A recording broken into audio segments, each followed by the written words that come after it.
Hey guys, welcome to another episode of Couch Crunch Podcast. I'm your host, Nick. And on this episode, we have all the members of the Couch Crunch Podcast. You guys can go ahead and introduce yourselves. And then also, before you guys introduce yourselves, I'm really glad to really have a really amazing guest on the show. His name's Aaron. First time meeting him, but I'm really excited for his intakes on like some of the topics that we're going to be getting into. But you guys can go ahead and introduce yourselves. Hey, what's going on, everybody? It's me here. It's good to recap with everybody. So hopefully we'll have a good episode. All right, what's going on, everybody? It's Alex. I still exist. How's it going? Back from the dead. Yeah, glad to see you back, Alex. Yep, is there Don here? And hope everybody's doing well. Yep, I'm gonna pass it on to our new guest, Aaron. Cool. Hey everyone, how's it going? Happy to be a part of this podcast right here. Happy to be meeting new people and stuff like that, and just excited to talk about some games that came out this week, last week.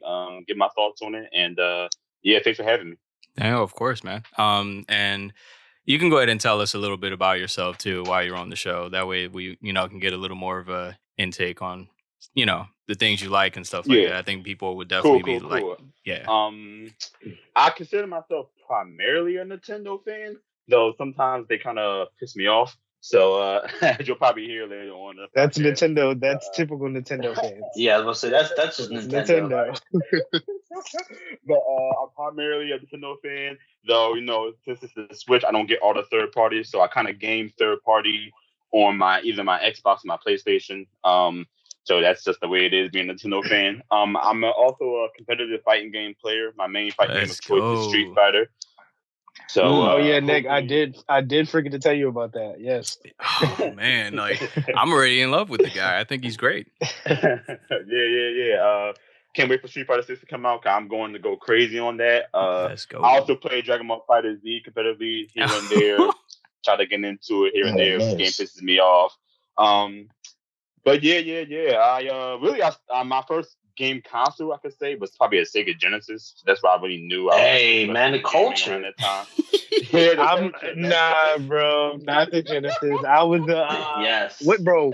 What's the original? That's where it really begins. Nah, bro. What's the original? The Nintendo, the gray one. Oh, NES. You didn't even know what it's called. Look at you. I forget. No, not that one. The one before that. The very first. I think so. It was like gray and it had like red labeling on it. That was my shit. That was my shit. You probably was Super Nintendo, boy. That's what you're probably talking about. But yeah. I mean, that's not my favorite console. My favorite console really is the Super Nintendo. Oddly enough, that's my favorite console. But I started out with the Genesis, and I was just into gaming.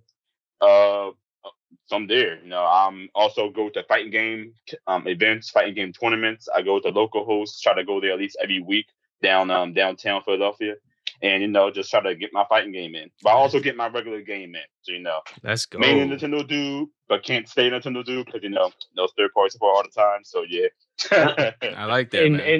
And Aaron, just out of curiosity, just so everyone knows, what fighting games are they having at these local events currently? Oh, that's perfect.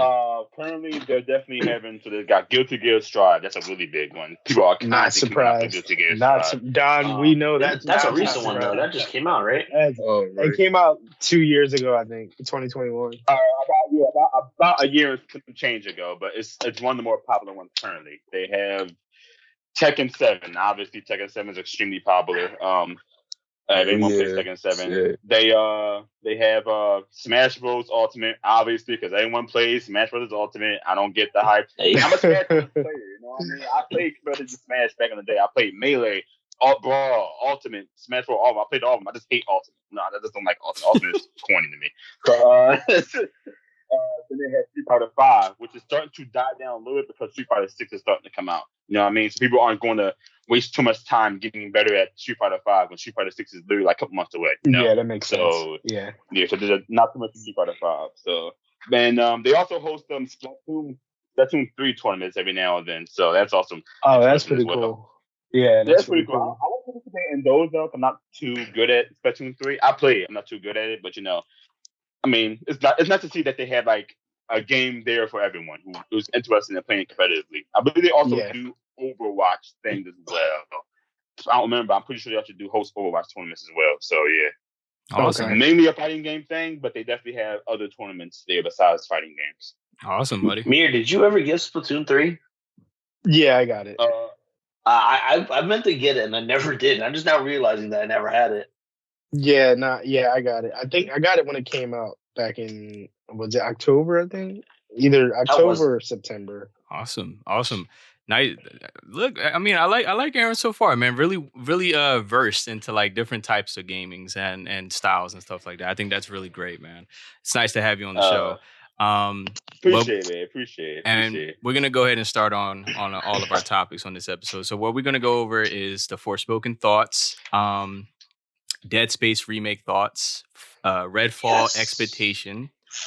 I mean, we could touch up a little bit on HIFI, but the only people that really, I don't know if anybody else got a chance to really dive into that, but I played it. Yeah, I mean, perfect. We can talk about it a little bit because I got a chance to really play it.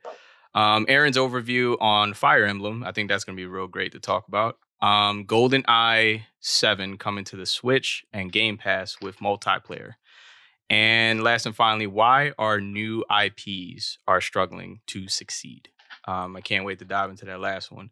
But we can go ahead and start with Mir since he has a better take on Forspoken because I am not completely finished the game, but I played a little bit to kind of give some sort of insight on that. But I kind of want to see what Mir's perspective on the game so far. So Mir, you can go ahead and take over. Cool. Just all right. So just before I start, has anyone else played it at all besides Nick? I played it. I played it a little bit, and I did not like it. Okay. All right. So this was a complete fucking bummer to me. The game, like, I don't think the game's bad. The game is not bad, but there were so many rumors about how everybody was saying like this game it's pretty much a prototype. It was never something to be fully released. After playing it now, I did finish it. I think I beat it about 13. It took me about 13 hours to beat it. I can see why, this was a game that was like pretty much pulled from the scrap. It was seen as a prototype. It was nothing to be taken serious. Yeah. And like my issue is like there's so many things that the cons outweigh anything that's good about this game. Correct. Like the protagonist is very bland. I hate her appearance. She looks like a fucking NPC character on a fucking. She looks like if you've played Cyberpunk or any other fucking open world game, she looks like a non fucking playable character, bro. Like there's not much detail to her. Like, but the character is very boring. She's very bratty. Most of the time she's pretty much fucking just cursing and bickering back and forth with her fucking bracelet. Yeah, Cuff. Like Cuff. It's Cuff, which he's a fucking character himself too. But a lot of people like the biggest thing a lot of people disliked was the dialogue between the two. I really didn't care for it. It's not like that. See, for me, like I guess I didn't pay attention to it that much, so it didn't really bother me. Yeah. But I can see why. For sure. The story mode is fucking. Oh my god, the story mode is all over the fucking place. I mean, I think that's what draws me the most is the fantasy. I think that's like the coolest thing about the game so far. I mean, listen, don't get me wrong. The world is beautiful. The open world is great. Right. Is it very empty, just like how it was in the demo? Absolutely. There's no difference. Mm-hmm. But the world is beautiful. Like the parkour, and that's my point. Like so the gameplay is great. Like the gameplay is really good. But everything else about it, like the characters, most of the time the settings, like the capital, which is like the hub base that you always have to go back to. Like a lot of it is just so fucking boring. Like it's really not much to the game outside of the spells. Like literally, like the only reason why you should play this game is like if you're looking for a game to play to have good gameplay. But if you're looking for something that has a very compelling story, very interesting characters, something with a good ending, like this is just not it. And I am disappointed because it's like I've been waiting for this game for fucking years, bro. This shit been in development for like since like fucking 2019. It got delayed. For this shit to come out like this. It's just heartbreaking, bro. It got delayed twice, I think. It got two delayed times. so many fucking times, and it's just like, well, let me ask you makes this. no sense. Well, bro. let me ask you this: what are some of the things that could have been better for it to be more enjoyable for anyone to play the game? You know what I'm saying? Like, what are some of the thoughts that could have been better? I think one, they could have spent a little bit more time building around the spell system a little bit more. Right. Like the spells that they have are cool, but the combat in the game is kind of wonky. It's kind of hard because it's like when you're trying to switch between like the spells, it's kind of like it's doing too much. There's so many fucking different menus that pop up, and it's so easy to switch to the next spell. That was so one of I my think they could have spent a little bit more time like simplifying the spell shit. I think that the different types of spells you get in the game are cool. I think they did a good job with that, but it's just like it's very complex for no reason. Again, I think they could have added a little bit more life to the world. And it's funny because I heard this on it was a YouTube post that I heard, but people were comparing the open world to Elden Ring in a little bit. And I would agree, like the world in Forspoken looks better, but it should have been more lively how Elden Ring was. Yeah. Because there's a lot of terrain and mountains and beautiful landscapes in Forspoken. It's just the problem is it's so fucking empty. Exactly. Yeah. It's like fucking Sonic Frontiers. Yeah. It's like fucking Sonic Frontiers. Open world games nowadays. It's like fucking Sonic Frontiers, bro. So like, again, I don't. Forspoken isn't a bad game. I think right now it's sitting at a 70. I'm sorry, a 67 or 68 on Metacritic. Right. 66. It is. It's sitting at a 66.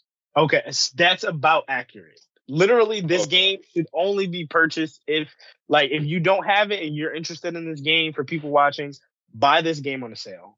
Do not buy it right now. It's not like it's performance issues. I didn't really have any performance issues. It's just content wise. It's not really thrilling. You expected more from it, right? Yeah. But the problem is I can't be mad because who the fuck developed this? Square Enix. Lumios, I think. Lumia, yeah. And they fucking made Lumios, Man, what the fuck? They made a game. I forget what game. Final Fantasy 15. The fucking other Final Fantasy, yeah. And it's so weird because didn't that get a good praise? Like, didn't that game that game was received pretty well? So it's just like, I mean, I know there's been a time period since when that came out till now, but it's just like, but it sucks because now Square Enix has another fucking faulty game on their catalog history now. I mean, yeah, because remember we had Square Enix. We were trying to play Babylon.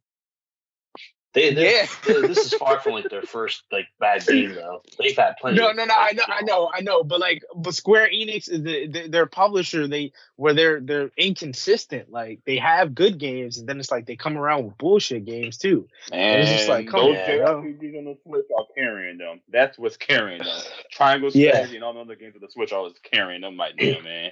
Yes. Yeah. Damn. But yeah, I mean that's pretty much what I got.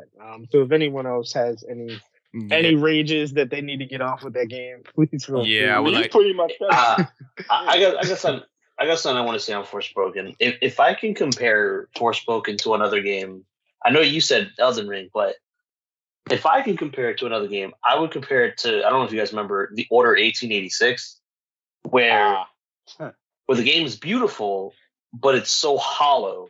Like, like everything you said is on point. Like the main character, her name was it Frey?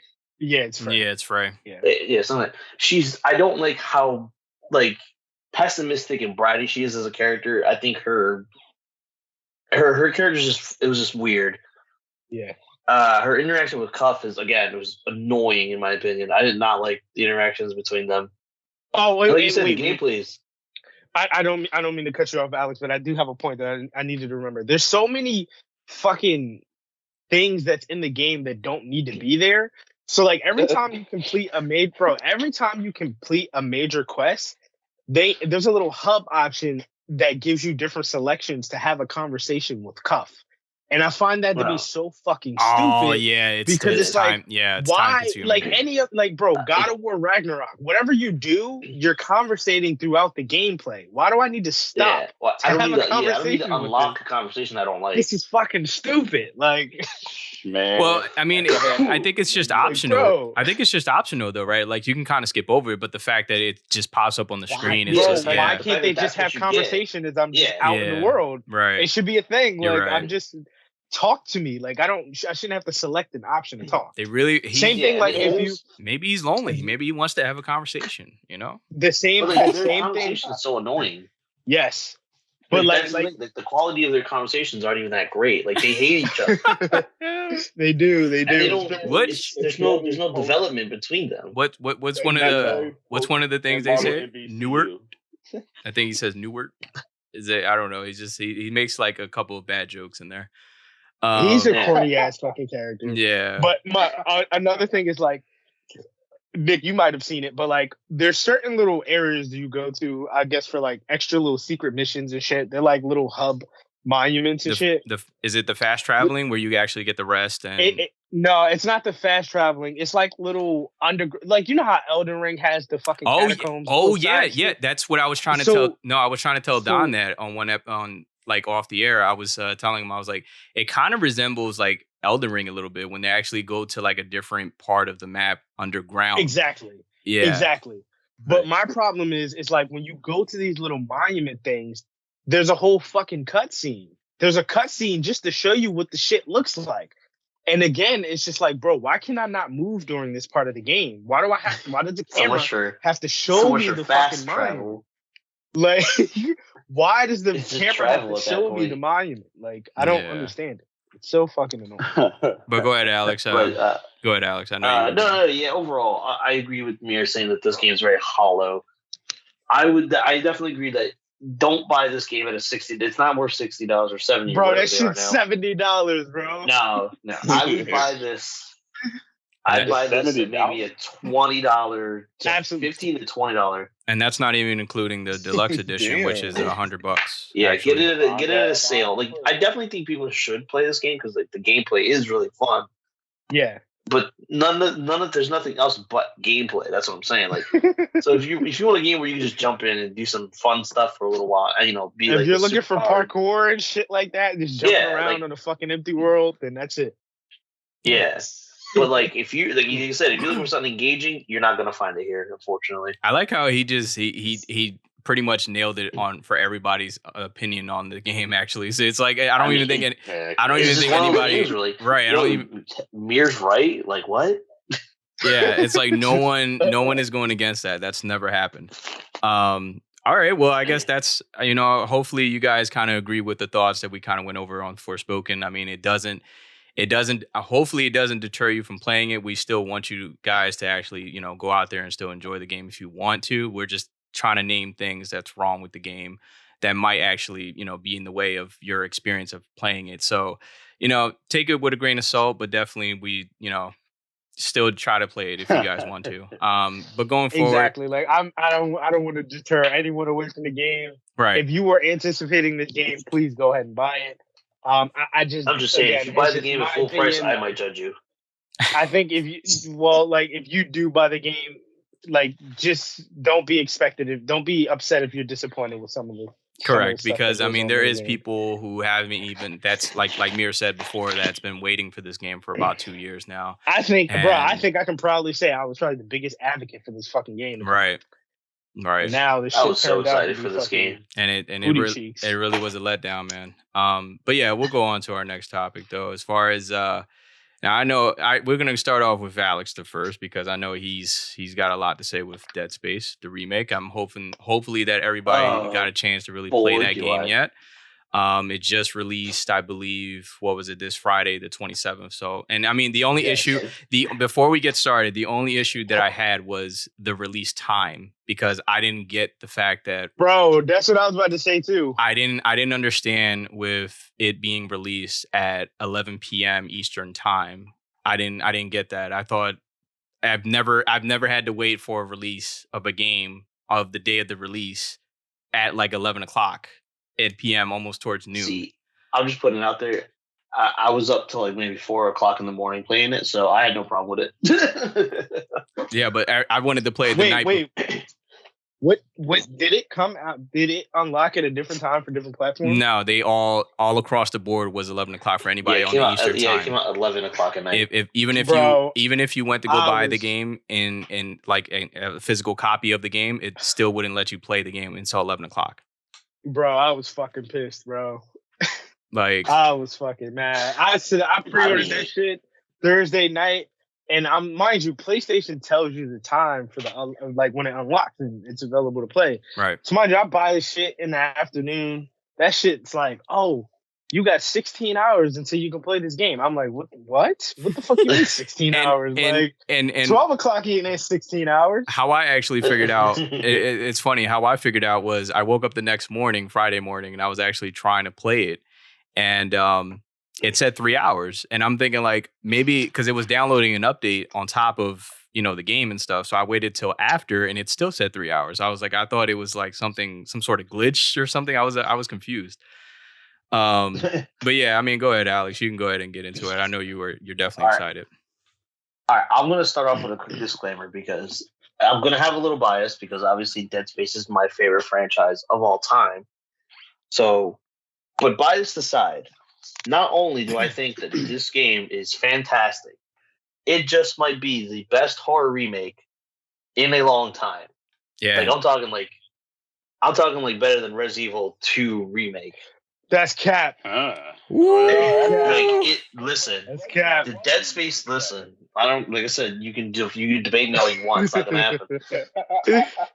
The graphics are just mwah. The game runs smooth. It's beautiful. No issues. It builds upon everything that the original did, and adds so much more features. And let me add something to that. What you just said, Alex. I mean, I think this is what Callisto Protocol should have been. Absolutely. You beat me to it. Listen. Like I said, I am a huge fan of the Dead Space franchise. Callisto Protocol was made by the creators of the original Dead Space. I was so hyped to play Callisto Protocol, to be let down by whatever that was. Because let's just face it, the Callisto Protocol was meh at best. I fuck with Callisto Protocol. Amir was the only one that was actually really like fending for it. I was like, I fuck with Callisto Protocol. Man. It's not. First off, the game was the dodge thing was broken. Like if you got swarmed by enemies, you're dead. You're just dead. Absolutely. Like there's no. That's it. It was so wonky because it didn't lock onto a single enemy correctly. So whenever you dodge one enemy, another one's gonna smack you in the back of the head. Like Mir said on the previous episode, like the camera's actually too zoomed in on your back instead of looking at. It's a fucking field of view, bro. It's ridiculous. But Space, the Dead Space remake is done so beautifully. First off, the characters are so much better in my opinion. The dialogue is much more fleshed out. The game features more lore to what happened on the Ishimura. That's like it's fantastic if you look around for it. And then the way they kind of changed it to where it's sort of semi-open now. So for those of you who have not played the original, the game was very linear. Every time you jump on the tram and jump to the next area, that was it. You're moving forward. They changed that to where you can now take the tram all throughout the Ishimura where you want, and you can backtrack and get supplies that you may have skipped in the previous spot, which I thought was phenomenal. That's great. I mean, that's a lot of change right there. Yeah, it did. I did also love the change to where they added this new security clearance thing. So in this game, you have like a certain security clearance that you can upgrade and open up secret doors that weren't previously available to you. And I think that was also pretty cool because that inspires, it gave you a reason to actually do the backtracking. It wasn't just for like, whatever you want. Wow. The game's upgrade system is a nice improvement as well, where you can not just upgrade the gun's damage and stuff, but you can add like fire bullets or, stasis coating rounds. 15's in, what is it? 15 years, man. It took to remake it. It's crazy. Oh yeah. It's ridiculous. Well, the first came out in 2000. 2008. Came out in 2007. No, 2008. Yep. Yeah. Holy crap! It's been 15 years. Look at that. Yeah. Crazy. I know the main gripe people were saying is that Isaac Clarke sounds different, but it's actually the same. It's still the same voice actor. Yeah, because I was just about to touch on that. I was like, look, man, he sounds because we played the original, so it was like I don't know, maybe the microphone was different. It sounds more lighter. You know what I'm saying? Like than deeper. That's 100% still. It's still Gunner right. That's crazy. They changed. Like I said, they changed the cast, the other casting around. Like it's different voice actors for the supporting cast, but they still kept Gunner Ray for the role of Isaac Clarke. I also did love the nice little touch where you can kind of get all the guns like out in the world now instead of buying them straight from the store. Dude, I thought that was cool. The store is like so expensive. The store is so expensive. It's always been that way. The store has always been like kind of pricey. So I mean, it's overall, it's like wow, it must be like fulfilling to actually see something like this being brought back for you, huh? Also just real quick, the peel system. I don't know if you guys heard of that. It's so good because like the way the game's visuals now, when you shoot enemies, you can kind of see their muscles and skin kind of being torn off as you're shooting them. Oh shit! As opposed to just So the reason why they did that is that way you can visually see how close you are to killing a certain enemy. So like if you start to shoot their leg before it chops off, you can start to see their bone sticking out. That's how you know that the limb is close to being chopped off. Oh, that's okay. Attention to detail. All right. Oh yeah. Anybody the game else? has incredible attention to detail. Anybody else want to go ahead? And Aaron? I only played the beginning of it. So I didn't play too much into it yet because I played over at a friend's house. But the way I judge remakes is based off of, my favorite remakes of all time, right? So Resident Evil 1 remake on the GameCube, Metroid Zero Mission on the Game Boy Advance. That's how I generally judge remakes. So what I'm looking for in a remake is like how much, like Alex said, how much does it improve upon the original while maintaining the makeup of the original, right? That's what I'm looking for in a remake. So when so far it looks like it's doing that, because like I was saying, all that stuff is pretty much true. Like the visual detail is there, the visual makeup is there, the scary atmosphere is there. And it doesn't hold back, and like the original gameplay is still there and all that stuff with minor tweaks and improvements here and there. That's how I feel like a remake should be, right? Correct. It may change as I go further in the game. Who knows? I don't know. I was probably got further than I've gotten now, but it may change.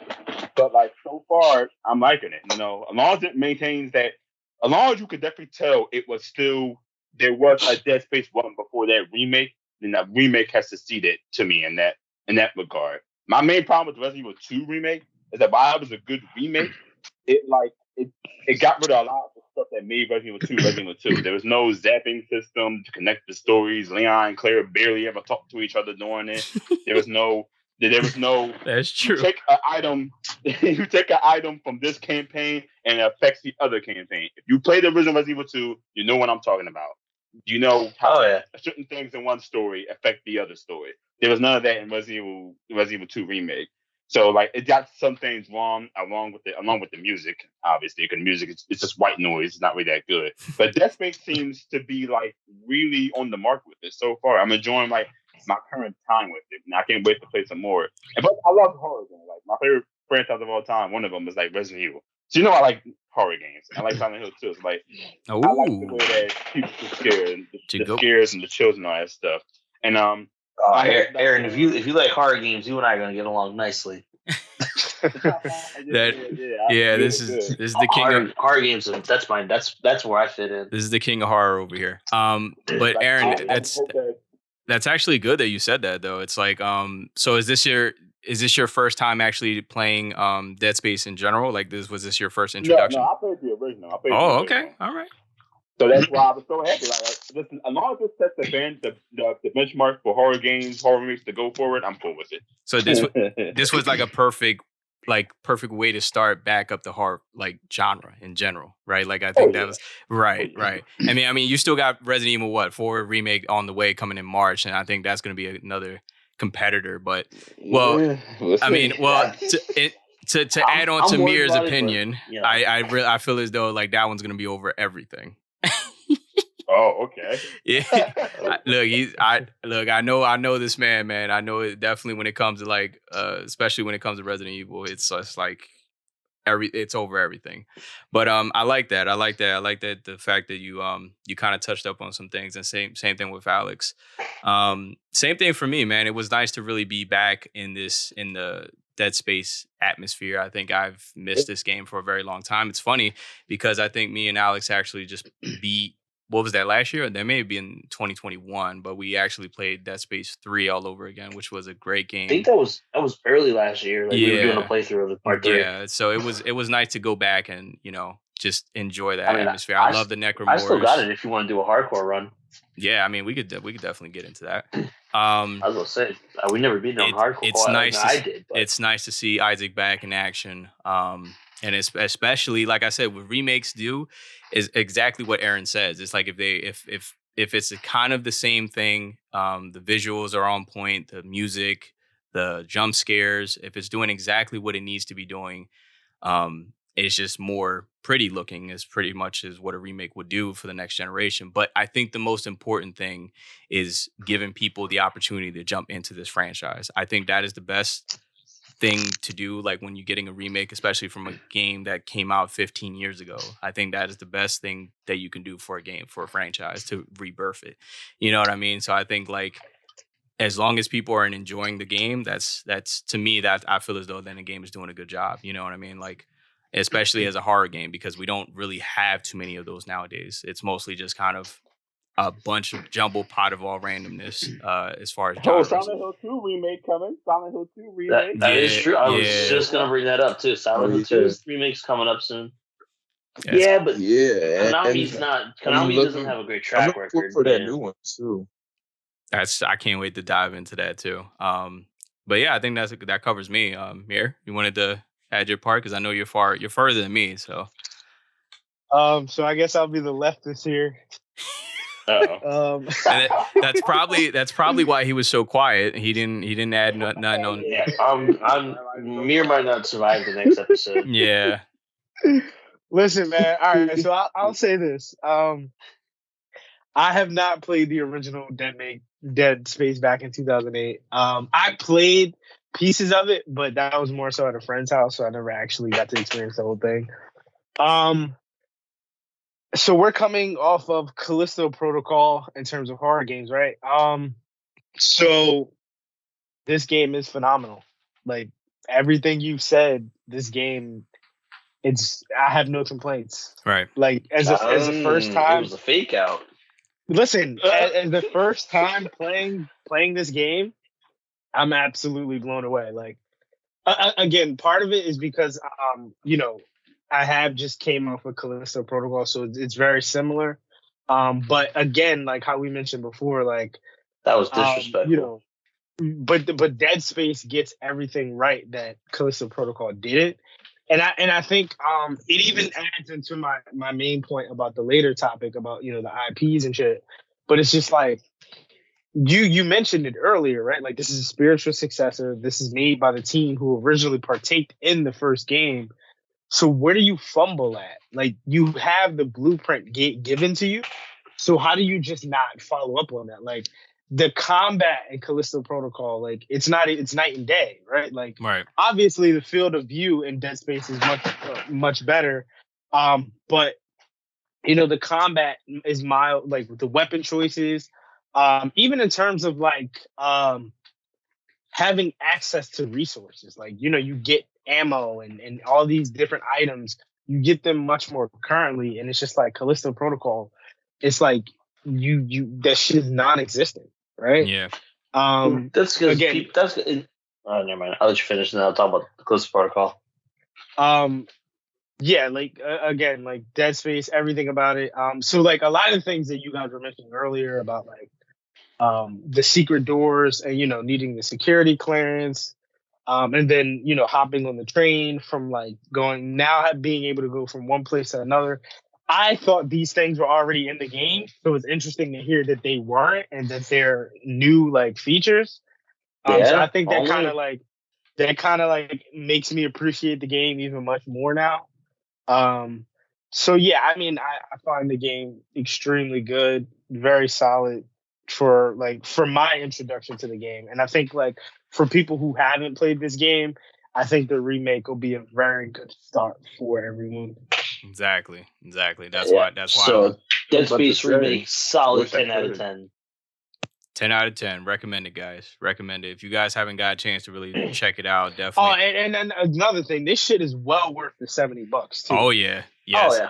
Oh Yep. yeah. This shit's well worth the $70. There's Mhm. no, and then Not only that, I would say buy the deluxe edition. Alex like, I do you one better. Go step up. I'm not even, and you know me, Nick. I will never buy anything that says the whatever edition. Nah, You standard. know, the digital deluxe or the champion edition. I don't buy those things, but Yeah, I but would Alex, recommend. you've been waiting for this game for like fucking 4 years. Like I remember when I've this been shit was announced. Like What? Exactly. Since the game was announced, I was losing my mind. So I'm not gonna lie, it is so refreshing to like actually be hyped for a game that long, and it actually delivered. Because lately we've been having games where like back talking about Forspoken, where everyone's like, because I was hyped for Forspoken too, and then to be let down by it. But like, it's just so refreshing to be like, oh, I'm so hyped for this game, and it came out. It's exactly what I wanted. Right. yes. And then It's the best thing about It's this like being one, a kid. It's like being a kid and being like, "Mom, I want McDonald's," and she drives right up to the McDonald's, get you that 10-piece nugget meal. and the best thing about Dead Space remake is that it doesn't come with no issues, especially with Callisto Protocol when it first launched. Everybody had issues with the PC version. So straight across the board, if it's only I didn't. Oh, well, I played the Xbox version. That's yeah, but if you play the PC version, I literally had to refund the game because it had so many lag issues. It wasn't letting me, like, the mechanics of the game was just like wonky. So I was like, yeah, I had to refund it and get it on PS5. Rip. But I mean, like, it's straight across the board. You shouldn't have to, I think with Dead Space, there's no issues with that. So definitely it's worth the money, guys, if you guys want to check it out for sure.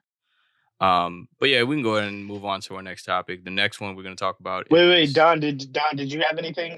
Oh yeah, that's you true, need to Don. mention? I'm so sorry, Don. Rude.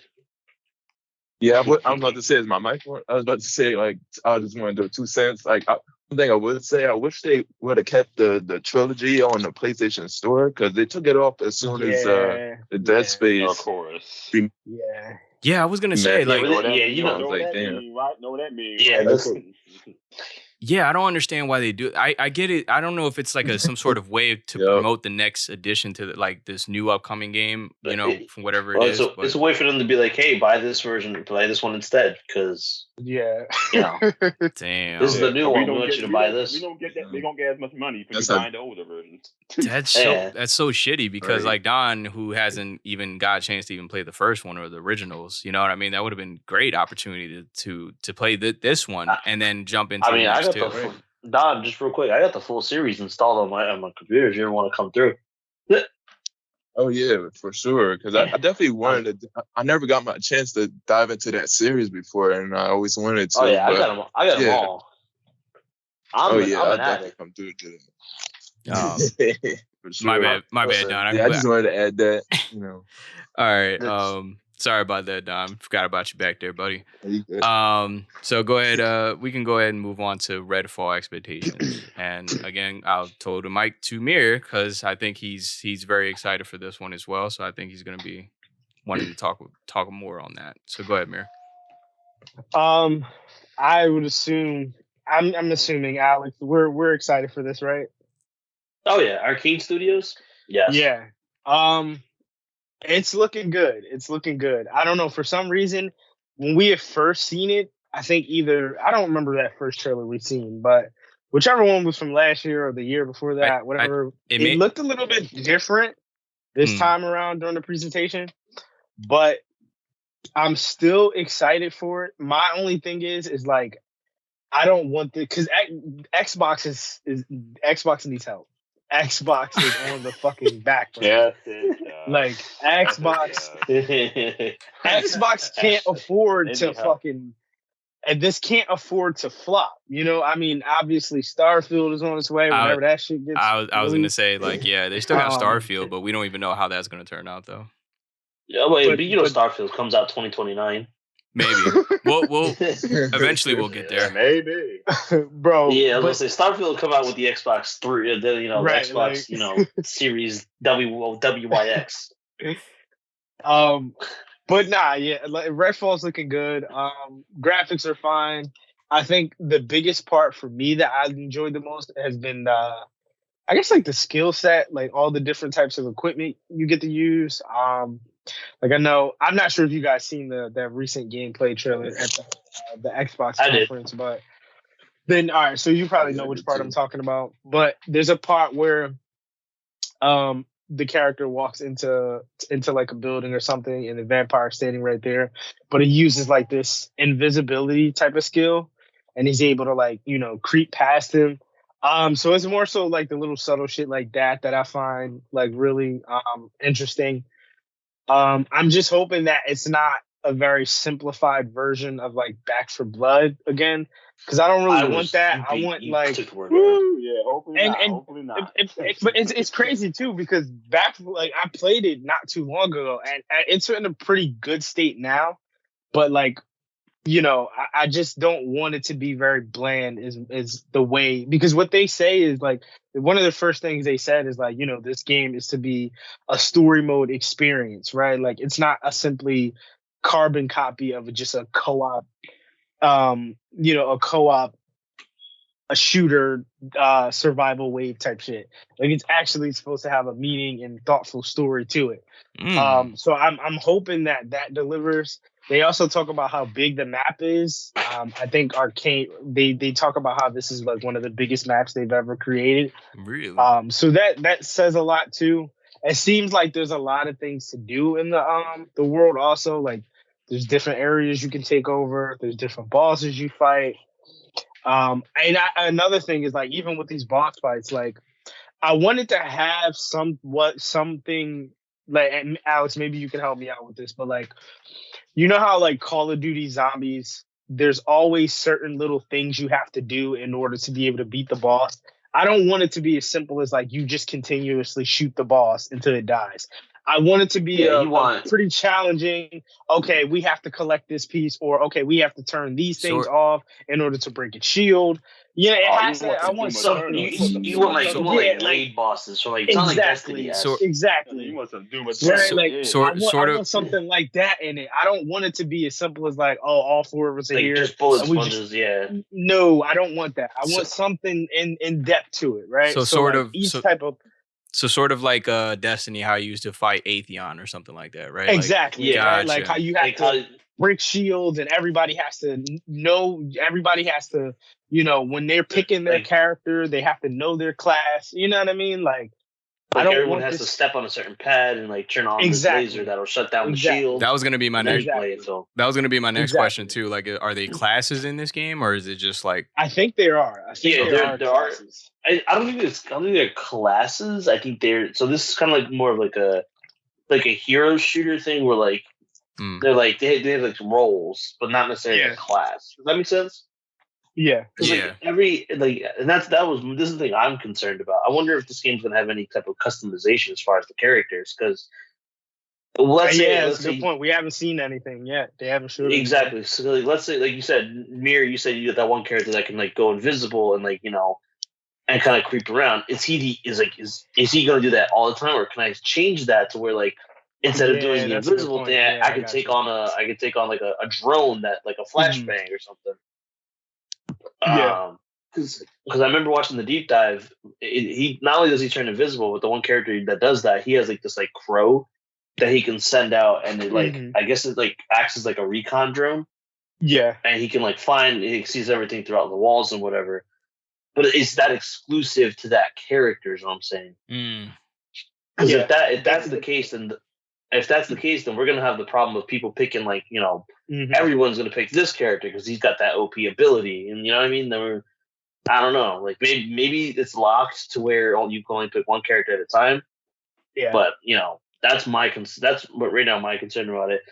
And I did like to bring it up about the whole like comparison to Back 4 Blood, because like that's my worry of what this game might turn out to be, but I don't think it would, just because of like the reason why Back for Blood kind of was bad is because of the awful card system. Oh, It was just fucking horrible. Yeah, it was so annoying. But like, I don't see none of that in Redfall. So I think Redfall is safe. I'm just worried about how I'm worried about the online community more than anything because we got people playing everyone playing as the sneaky character or some shit like that. Yeah. And I did see that like with some of the missions, it's like kind of capture the area or like rescue a certain person from the vampires inside each of the buildings that you go on missions on. Yeah, I found that interesting. Yeah. You had to collect like a certain amount of skulls in order to unlock the boss fights. So it does seem like they kind of got that build up to like each part of the map where you had to defeat the boss in that area. Yeah, it's like mission variety. Right. Aaron, what do you think on it? By any chance for Redfall? I mean, like I think like Amir said, I think we need Xbox needs as much help as it can get, obviously. And not just to talk trash, like they've been buying up these studios and all that stuff. I'm like, okay, well, what's the result? And I get it, game development. I know a game developer, right? So it's hard for my man's Jason. That's my friend who's a game developer. It's hard for him to get a game out on time. A lot of times, right? So I know game development isn't as simple as just here you go, money, there you go, get it done fast. But they just need as much help as possible. You know what I mean? Right. But so far, I mean, what I've seen of it, it seems okay. It seems cool. As long as it's better than Back for Blood. So as long as it's better than that, I'm cool with it. Honestly, it's made by Bethesda. Bethesda makes good games. They also made Fallout 76. So I know this is being done by Arcane Studios, so the people who made Dishonored. Okay, cool. Oh, but then that case, so Bethesda's just publishing it, basically. All right, okay, cool. Yeah, I believe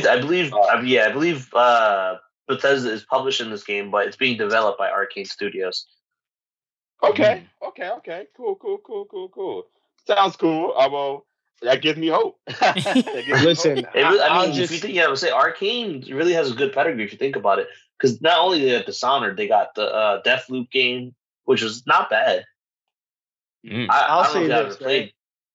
Yeah, I played Deathloop. I'll say this. I thought it was alright. For Xbox, this game has to at least. I would hope that it could at least get a 90 on Metacritic. But I feel like it's going to turn out to be at least an 80 to 85.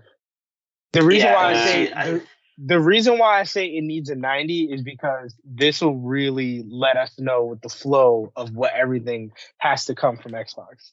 Because if they can, produce this and this game is received really well, then I'll be like, okay, all right. So Starfield, they're taking their time with this. It's been in development for some time. Yeah. We've seen that Xbox has the potential to make great games.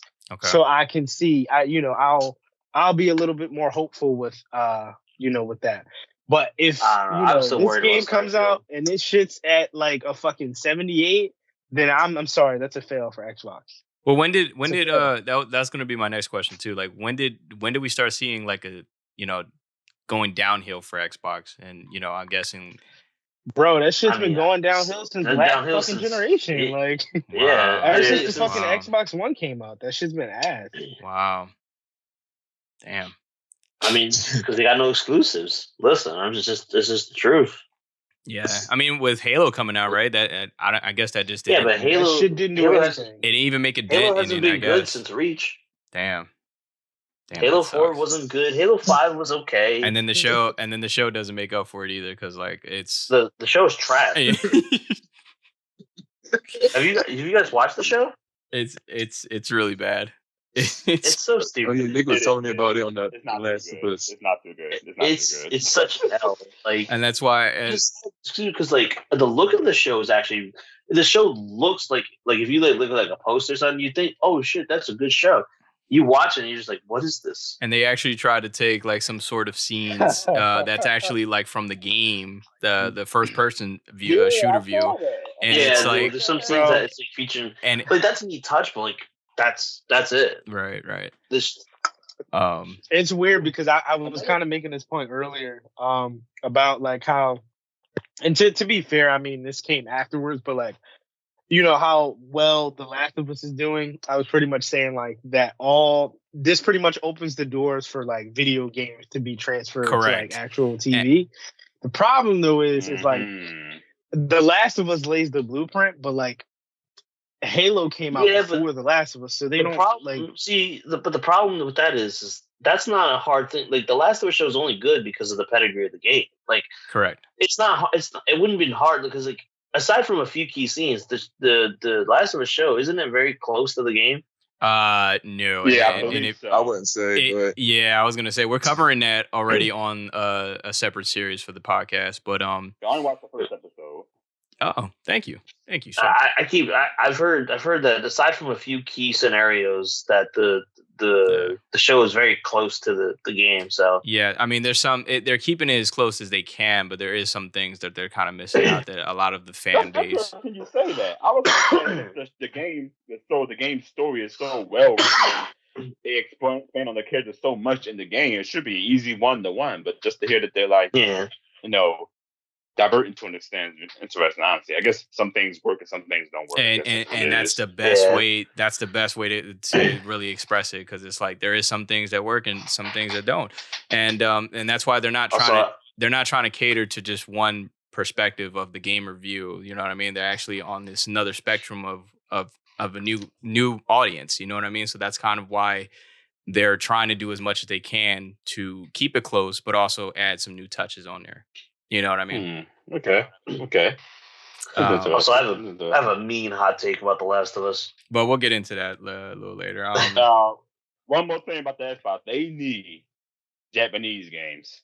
They're doing better, but getting Persona. They got Persona 5. It's one of the best JRPGs in recent memory. They're doing a little better, but they need everything. They need the Final Fantasies. They need the Dragon Quests. They need everything. They need everything. That's what's really going to help. You know what I mean? Because as long as they keep sticking with the sports and shooting titles, they'll only ever get that audience. You know what I mean? They need. It's only going to go downhill from there. Look at Don. I know Don wants to get relate. Go ahead, Don. I was about to say, I don't know if Aaron heard, but Hideo Kojima is about to join Xbox pretty soon and make a game over there. Not that, heck. Please. Are you serious? Remember that mail delivery? Death Stranding 3, everybody? Yeah, exactly. Get out of here. We ain't worried about him. Anybody ready to play Uber Driver the game? Yes, Uber Driver the game. Okay. DoorDash the video game. Yeah, come on now. And that thing almost won Game of the Year. That's how you know that is good. Almost won Game of the Year. You don't get the driver. Like what? So I think that does wrap up Redfall expectations and Xbox expectations as well. So we can go ahead and move on to HIFI if you guys want to talk about it. Mir, I know you played it the most. I played it vaguely. You know what I mean? Not too much. Bro, I think you actually passed me. I think I only played it for like 15 minutes. No, I've only gotten up to the part where you first get the guitar, and then it's like it has some sort of note system where you actually have to follow the music notes, and you know what I mean. That's all I got up to. Wait, hold on. Are we talking? Wait, what's this game called? Is it HIFI Rush or something like that? Yes. Yeah. It came out already. Yeah. Oh, I saw trailers and stuff, but I didn't know the game came out already. Yeah, it came out. I think. When did you tell me? I think it was like Thursday night. It came out the same day that the Xbox conference was. Yeah, it came out the very same day. Oh, really? I mean, I like it. I mean, it has. Go ahead.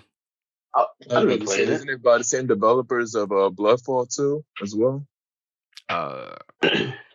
I can give you that answer. I'm not entirely sure. I seen on their website it was like by the same people. Wait, I'm blanking out. What's Bloodfall? My bad. You're thinking of the Evil Within. Yeah, that's what I was gonna say. It was made by the people who made Evil Within. Because I was shocked when I heard. I was like, this is a completely different shit. Really? Tango Gameworks is making this? Wow. What? That's such a departure. I mean, look, it's a new IP, right? I mean, I think it's right. I mean, the graphics is. I mean, I like the comic kind of like vibe to it. You know what I mean? Like the art style. Yeah. Yeah. It is cool. Got like a comic book look to it. Yeah. I mean, I think it's it. I know It was smart. They keep it on Xbox consoles. Yeah, and it's. I mean, it's for it's free. You know what I mean? Especially if you got like the Game Pass. You know what I mean? So why not? Why not? It's on Game Pass. Yeah, why not get it? You know what I mean? Oh, I play it. Yeah, it's solid. Yeah, the again the art style is really good.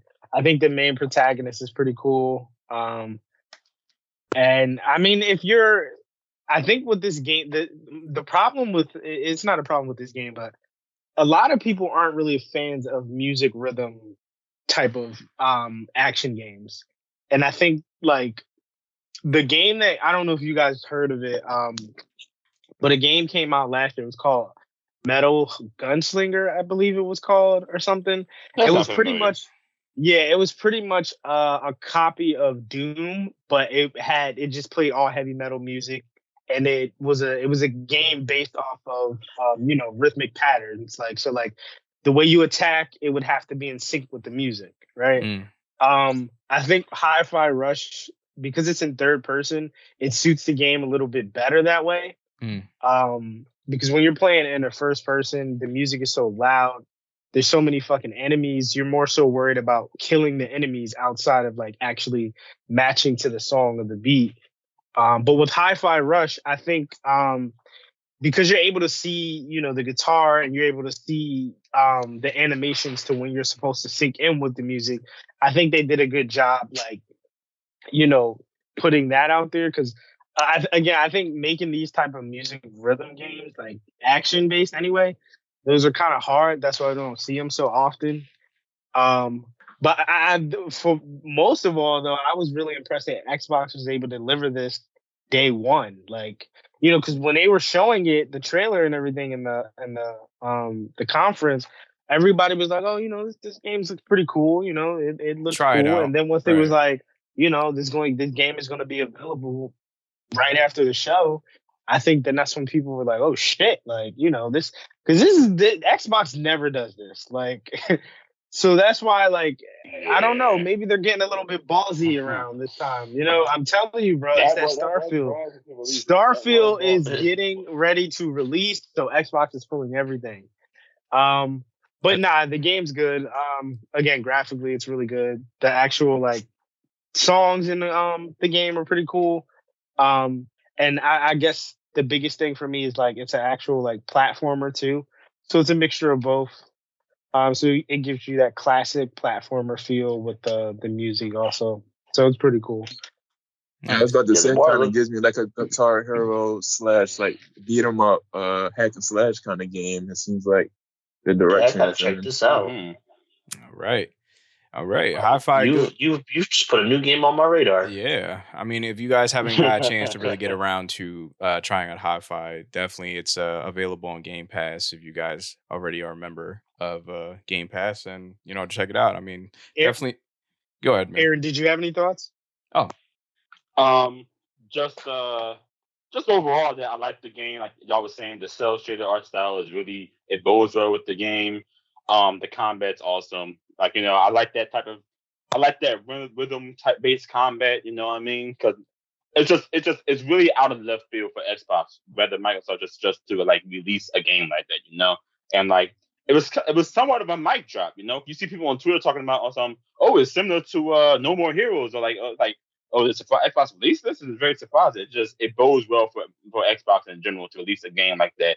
That shows that they're like, hey, we're willing to release these games that appeal to a different audience than what our normal audiences normally consist of. So this is like really good. It's really good. The combat is awesome. Music is awesome. I love feeling like a badass as I string together combos and stuff like that. So it's an awesome game. It's a really awesome game. And I hope I'm not done it yet. I think I'm about halfway through it. But I hope, like I said, I hope it continues to be an amazing game.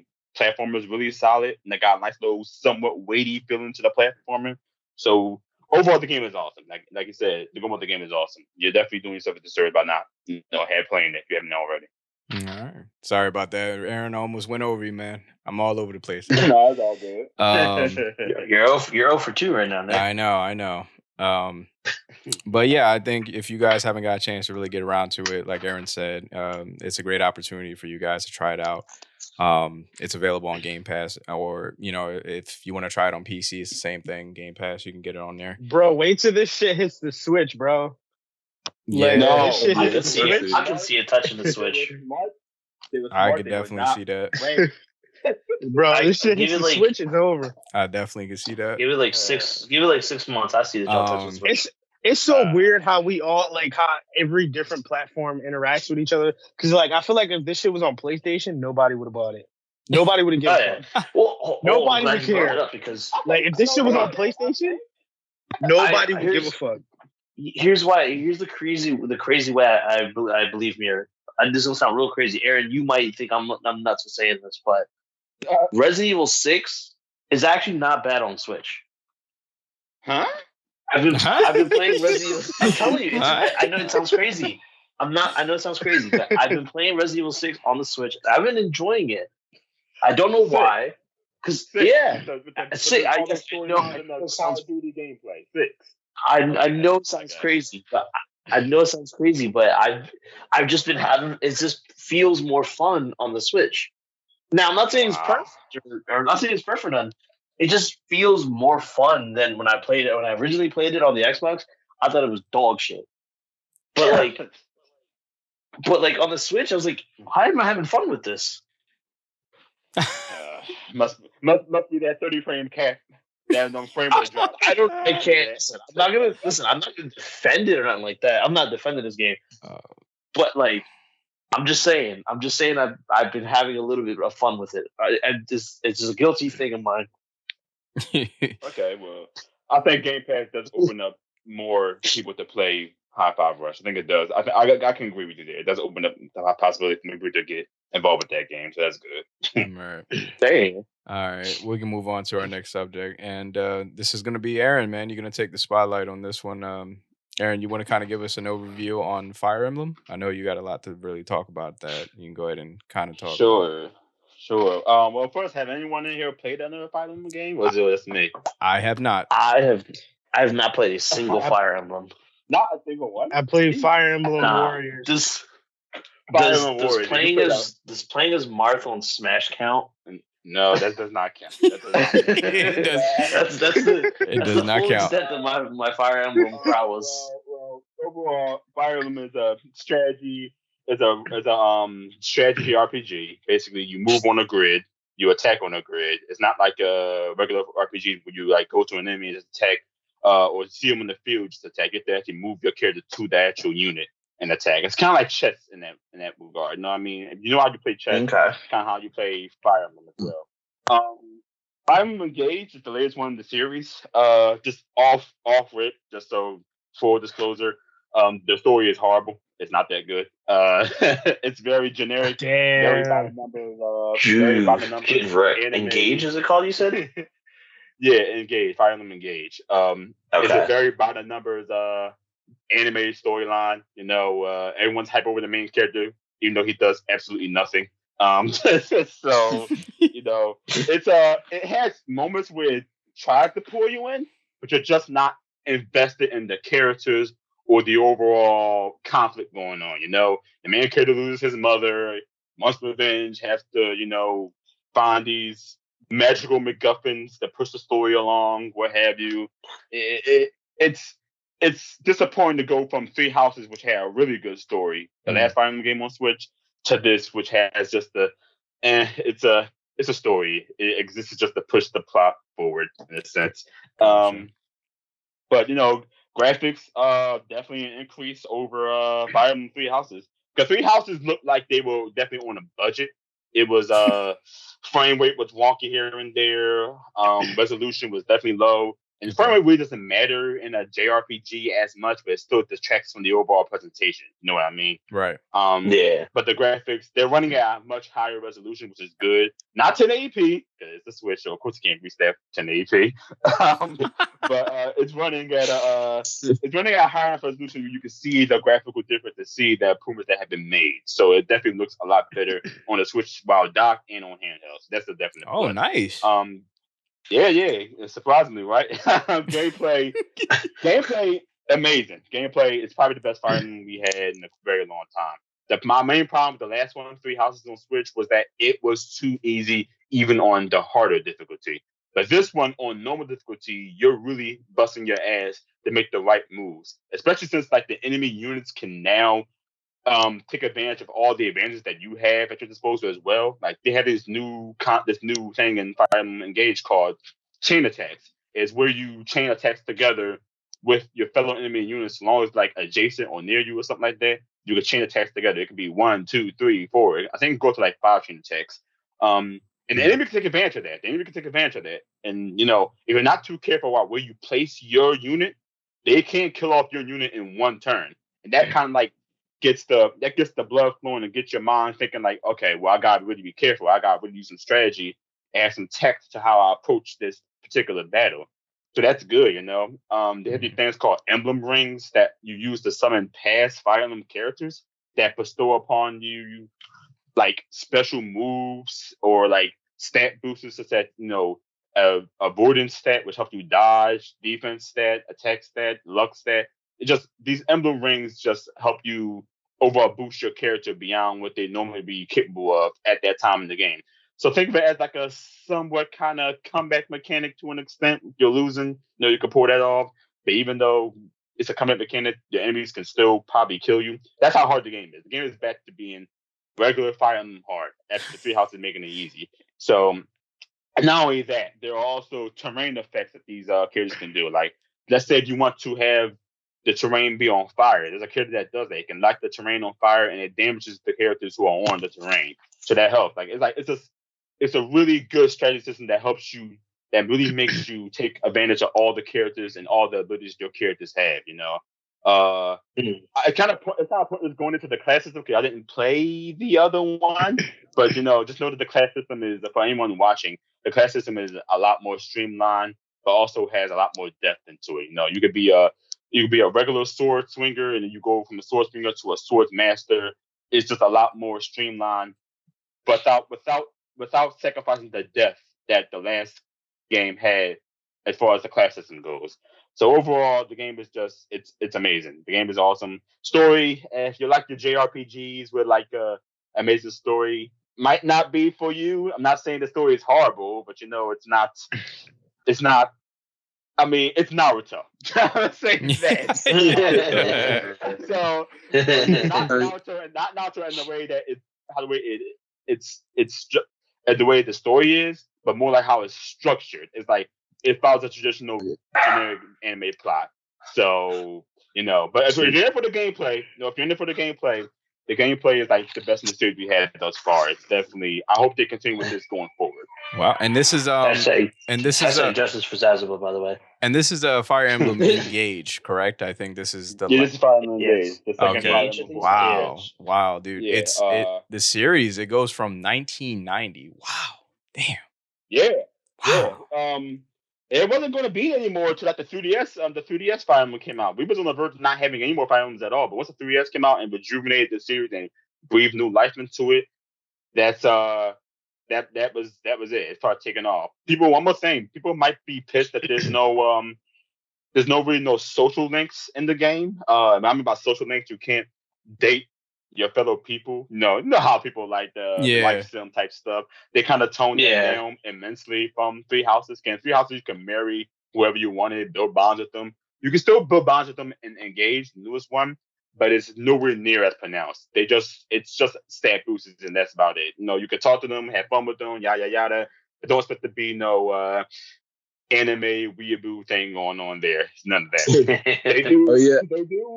They do frolic over the main character a lot for somebody who doesn't do anything. They're simping over him.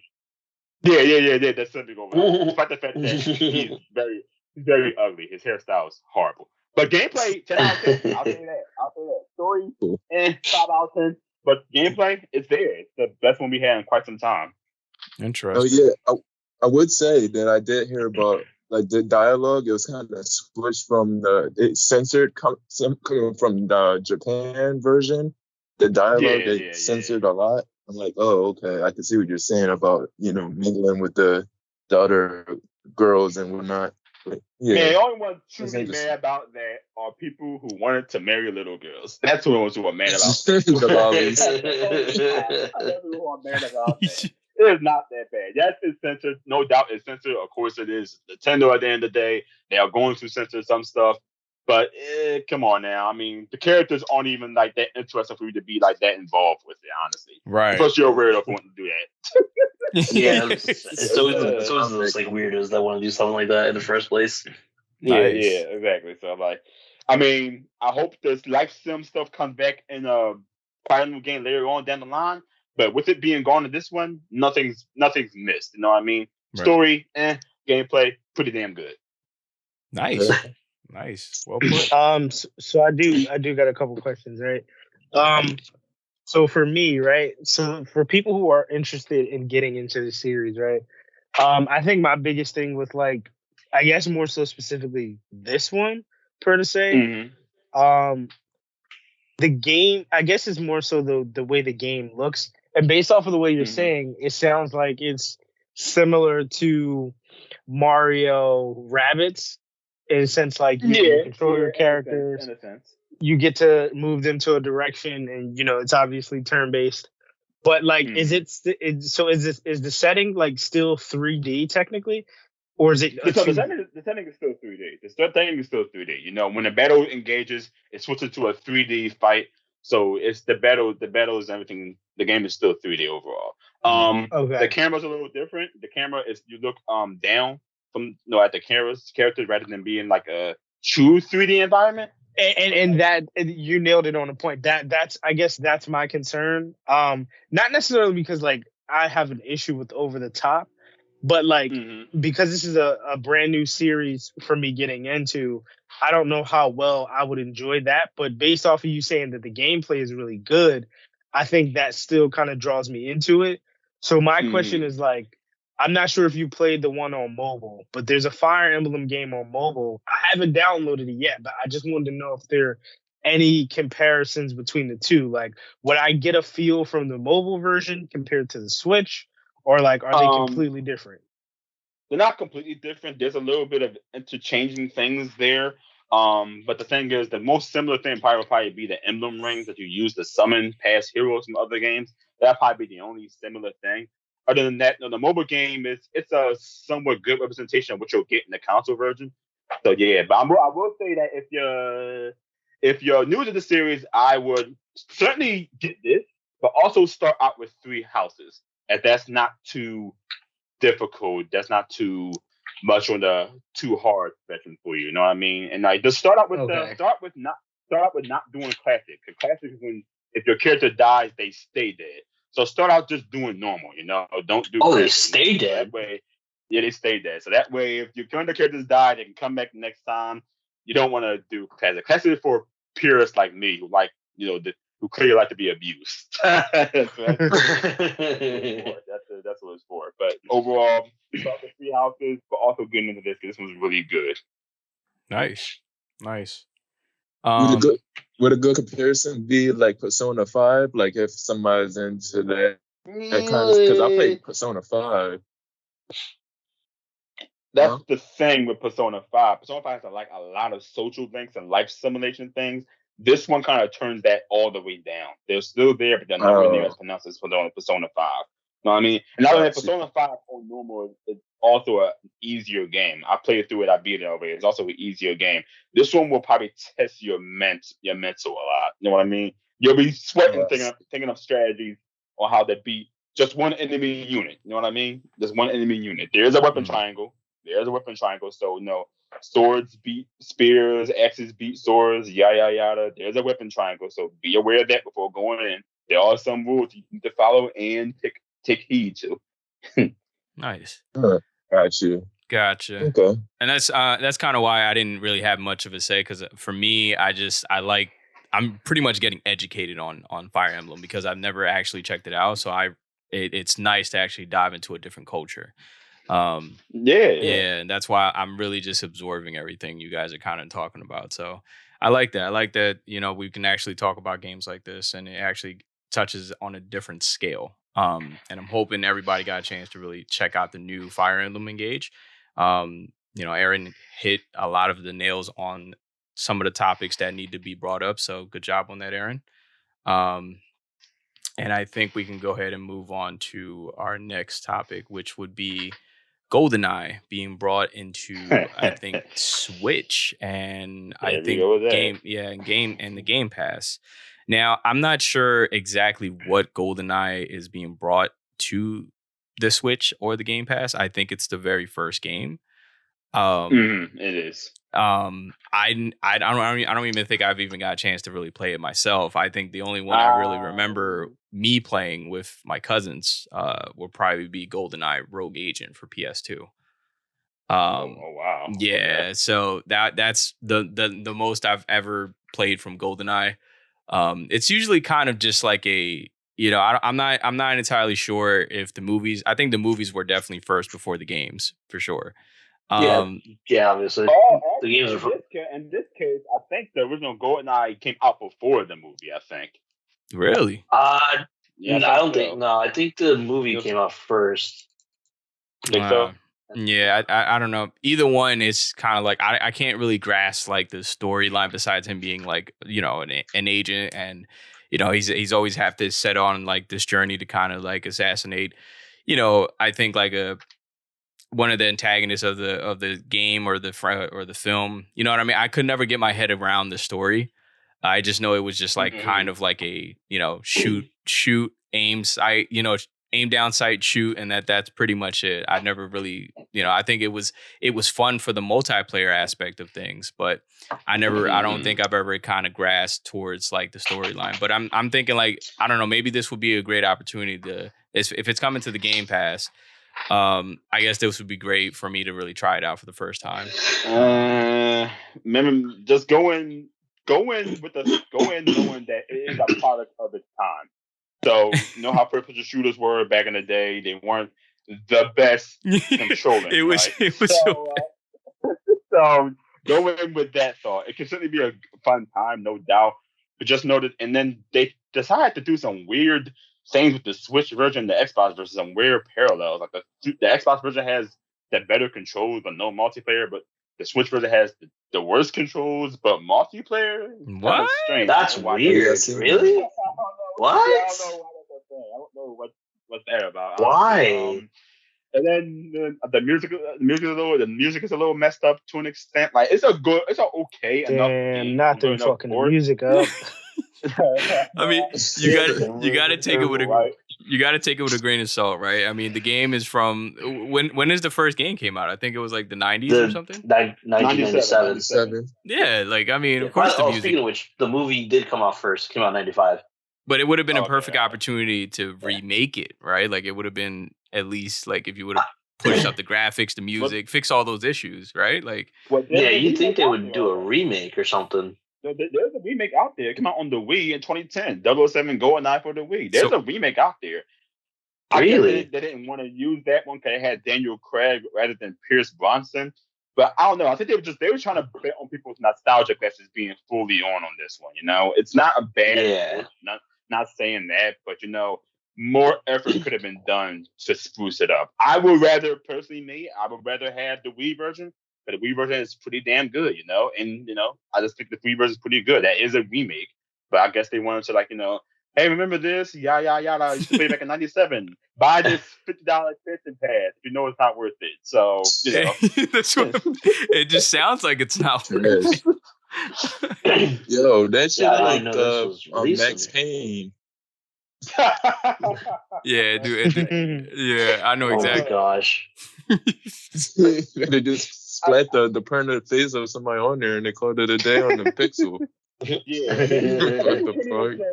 can't play random. You gotta play with friends online. Because I don't know if y'all played. I have the Nintendo Switch online thing. You have to play with friends, not even remember randoms. Like that's what I was expecting. I was expecting it to be random. Yeah,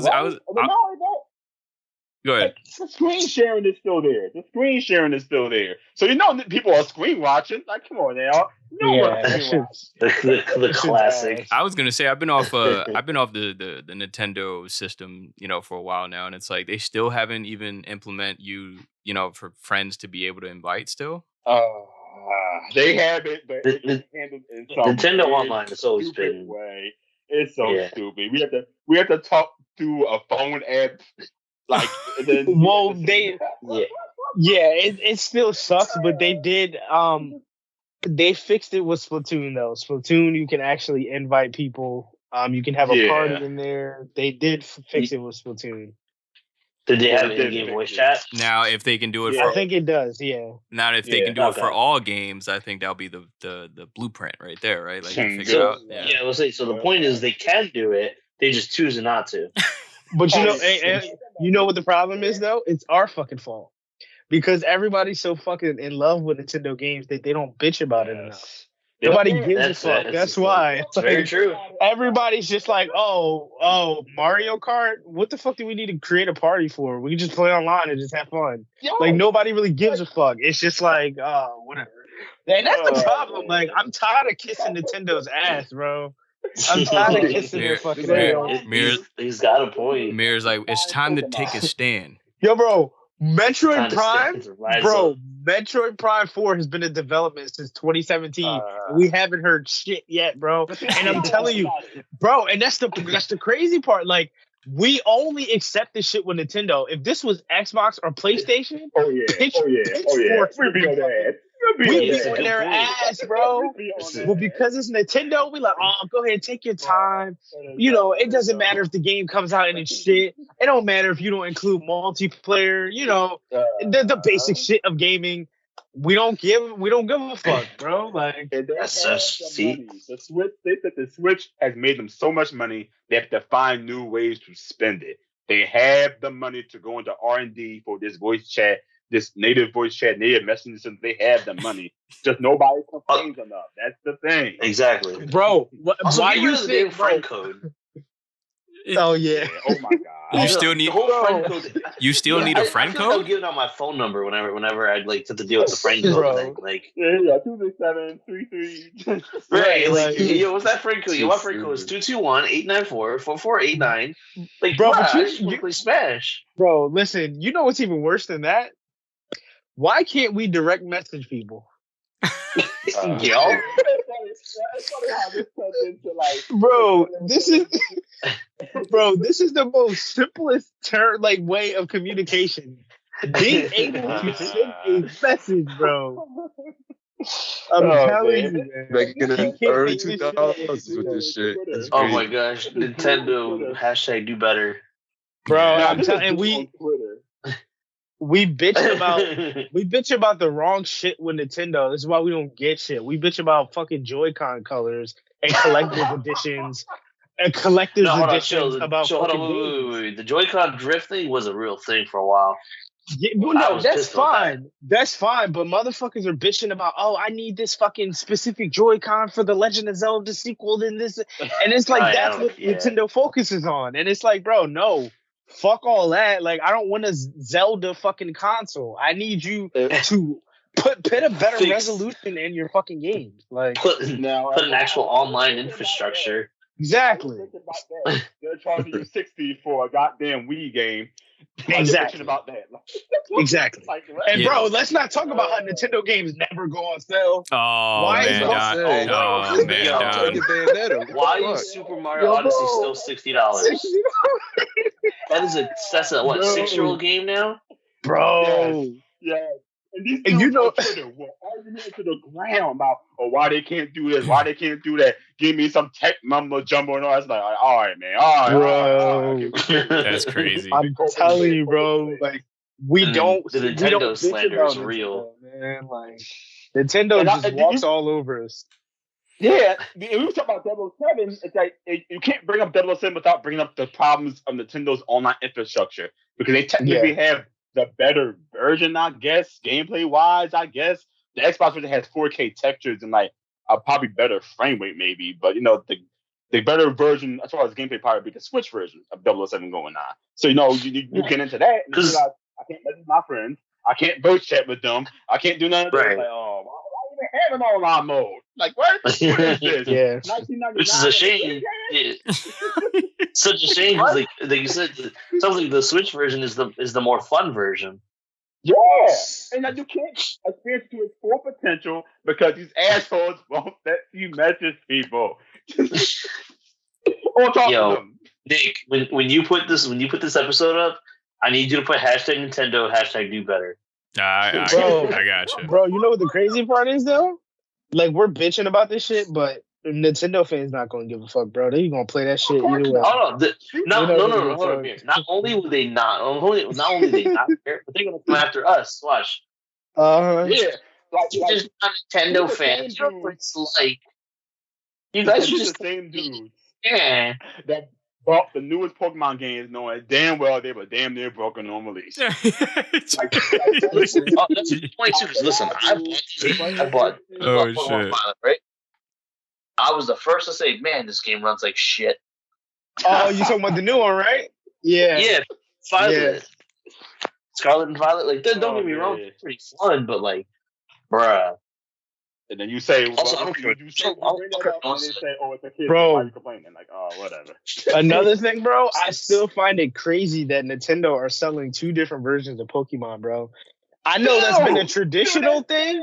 I know that's been like since the beginning. But like, bro, like you want me to spend $60 on this one and then $60 on that one just for a different? Come on, like y'all doing the most, bro. Y'all doing the most, bro. It really made sense in the Game Boy days because remember back then the version exclusives, the list was much bigger than they are now. Like, now it's like you got like 5 different Pokemon. Like I don't what. Yeah, no, bro, that shit's crazy. Like, I gotta pay $100+ for just to get a different color Pokemon. It's crazy. No, it's okay, John. You know, experience if you want to experience it. Just don't go in expecting Doom Eternal / Call of Duty levels of controls. Don't expect that. It is a 97 game through and through. Yep. Also, why haven't we gotten a Call of Duty game on the Switch yet? Anyway. Yeah, I don't know. We can go ahead and move on to. Bro, do we really? You know why we haven't got the shit? Because Nintendo fanboys don't want that shit. They don't support it. I want it, bro. I don't know anybody I don't know anyone that is a dedicated Switch owner that likes Call of Duty. Bro, I'm surprised fucking yeah, but you've been into Call of Duty. I'm talking about people who like they're literally like all they own is a Nintendo Switch. Like these people don't advocate for Call of Duty. Like I'm surprised fucking Apex and Overwatch were even able to get on fucking. I expected Overwatch. But Apex was a surprise. I'm not gonna lie, even though it sucks on the Switch. Yeah, bro. I don't. To be honest, if the Switch got Call of Duty, that shit needs to be like Call of Duty Mobile, because Call of Duty Mobile is fairly good for a mobile. Give me like Black Ops 1. No. I don't like. No, I mean like whatever the series is, it's fine. But I'm saying like it needs to run and perform the same way that it does on mobile. Because if it doesn't, because there's a difference between Apex Mobile and Apex on the Switch compared to Apex on a console. Well, I mean, the draw distance, and the textures were scaled down. But like, that's what I'm saying. Give me like an older Call of Duty that's not 1,000 gigabytes. Give me like, I'm being you know what? Give me Black Ops 2. It only had like not even 60 gigs.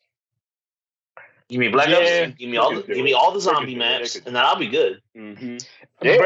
Bro, but it's a long shot. If anything, I feel like we'd get fucking Warzone before we get an actual Call of Duty on there. Yeah, but Warzone before they put on there. I believe you, but I can't stand Warzone.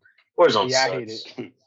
I don't care for it. But yeah, we can move on to our season finale topic, which is we derailed. Which is why our new IPs are not becoming successful nowadays.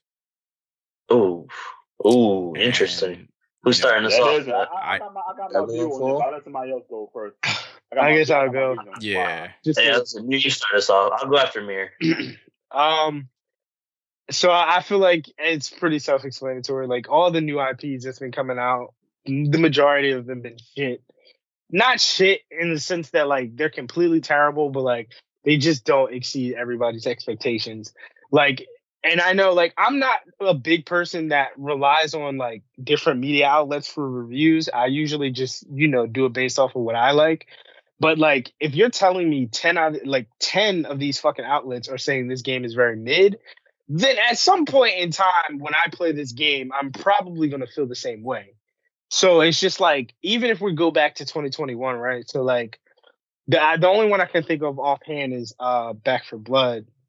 And I know it's like a quote unquote a spiritual successor from, Left 4 Dead, but it's still technically a new IP. That was very lackluster. It sucked at launch. It was so many fucking performance issues.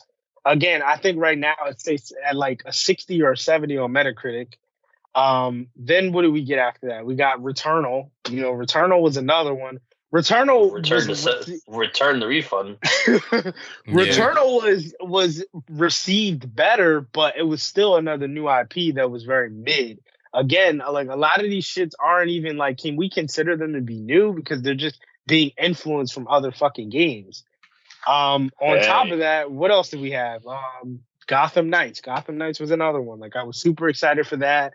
That shit came out. Yeah, but that's not a new IP technically. They're not new IP. It technically is though. No, it's developed. No, it's not. They don't have any parallel. It's developed by them, I think, in a sense, but they're not the same game. This is technically new. No, I get what you're saying. Like it's in the same realm. Part of the same series. But they're not though. Like they are, but they're not. Like this collection is not even comparable compared to like the Arkham shit. The gameplay, like everything is so much different. But even in that, like it's still flop though. Like it was still like it was a game that was super hyped up, and it turned out to be fucking mid. I haven't played it yet. Then we get to Forespoken, right? Forespoken has been another game. It's been development for years. It came out and it just did not exceed expectations. So like for me, I'm telling you, bro, if Hogwarts Legacy flops within the next couple weeks, I'm done gaming. I'm putting the controller down and I'm not playing the game ever again. Damn, you gonna retire over that, bro? If Hogwarts Legacy, bro. When I say that Hogwarts Legacy has been the most hype fucking game this generation, if this shit flops, I'm done, bro. I'm done. Because we just can't be in these games. Put his controller on the line. Bro, think about it though. Because like, bro, last generation, right? PS4, we got fucking Horizon, fucking Ghost of Tsushima. Like, we got all these new fucking... They were new for the time. Ghost, but that's my point though. Like we got all these new IPs last generation and it was so good. It's just like this time we're getting shit and it's so fucking mid. And it's just like, and I know a lot of it has to do with the developers. Like, but it's just like, bro. I can kind of touch on that. And the public. It's the same thing with a couple of games on my list as well. Oh God, I forgot to mention fucking Avengers. About time they're shutting that shit down. Yeah. Oh yeah. It's another one. We're not for Avengers. That's another, bro. That's a fucking another one. That shit, everybody was, bro. I remember we literally all played the demo together and was like, yo, this shit's kind of cool. Shit comes out and it was fucking garbage. It was bad. Forward out for the fallen hero, like. But I see what too. I see what you were kind of saying though, Amir. Now Battlefield's still running around. There was a couple. Battlefield's not a new IP, like. That was another one that sucked too. Yeah. I see what you mean, Mary. Because like a lot of the games on my list was basically the same thing that kind of lost expectation. Like especially think Ghostwire Tokyo was a letdown in my opinion. I forgot about that game. The Quarry. Forgot about that. I still haven't played it. The Quarry was another one for me. Hold on, bro. Hold on. You think the Quarry was a flop? No. Hold on. The Quarry was fine. The Quarry was not a flop. The Quarry was not a flop. I didn't like it, bro. I didn't like it. The Quarry is so low. You didn't like the Quarry? Yeah, bro. I didn't like it, man. That was a great game. It was that game was fucking amazing. Nah, bro. Yeah, the story was fantastic. It just felt like a lot of what was the Until other game? Dawn? Yeah, man. I wanted something different. You know what I mean? I thought the Quarry was better than Until Dawn. Nah. I actually agree with that. Nah. What was the one exclusive game that came out? No, it was. What was the game that I was excited for when we first got the PS5? It was Rich. are you talking about? You talking 2020? Yeah. I'm saying one of the first titles that came out with the 5. Don't fucking say Demon Souls. New. I was about to say. No, the Swordman game. What was it called? With the lion? The lion. Oh, Godfall. Yeah. Godfall. That was another one. That was another one. That shit flopped Godfall too. was a flop. Yeah, that was a flop. And it's crazy because they put that shit on Xbox 3 years later, and it still flopped. It's still. So I got another example of flop for you. Anthem. Yeah. Look, it had Aaron jump out the chair. He was like, "Oh." Anthem flopped hard. Yeah. Flopped hard. Anthem flopped hard. I mean, they're trying to bring it back, and like it's actually all right. But guys, that's what I'm saying though. Like, if you remember back to the PS4 early days, like in Xbox, bro, like we got Titanfall. That shit was fucking great. Yeah, like we're talking about launch games. Like Titanfall was fucking amazing. And even or you can argue Destiny, but Destiny 1 was great. Like, I don't know about the series now, but when it came out, early within those. Apparently Destiny's like very popular now. I'm not surprised, but like I'm a little bit. These shits like I thought people gave up with Destiny by now. I just don't understand. Like, what are they doing? Like, what are these developers doing? They're wasting fucking time. I mean, crunch time probably. Single player IPs and multiplayer IPs fail for different reasons. Multiplayer IPs fail because they put some bullshit ass microtransactions in it and try to draw all your money and this new battle pass thing, which is stupid, by the way. I don't think that ruins the game, though. No, it does. I don't think that ruins the game, though. Bruh, that's why I'm not saying anything because I buy. Overwatch 2 is already taking a hit because of that. No, I disagree. I disagree. What do you mean? The sales? I disagree. Bro, the player count dropped by Overwatch 2's player count dropped by like 38%. I mean, that's fine. Every game, Fortnite's player count, every fucking multiplayer game's player count is going to drop. But not that much. But bro, especially that soon after release. But there's multiple reasons why people don't like Overwatch 2. One, the balance within the heroes, right? Like they're different from how they were in the first game. Oh yeah. 2, they took 6v6 out. A lot of people are bitching because 6v6 is. People. A lot of people are underwhelmed that they're the same fucking maps, right? They told us that PvE was supposed to come out with the game at fucking launch, and it didn't. So there's a bunch of different reasons why Overwatch 2 is a little laid back. I'll give you that. I don't think it's necessarily the cosmetics. Now, what I will say is, like, I do agree with you.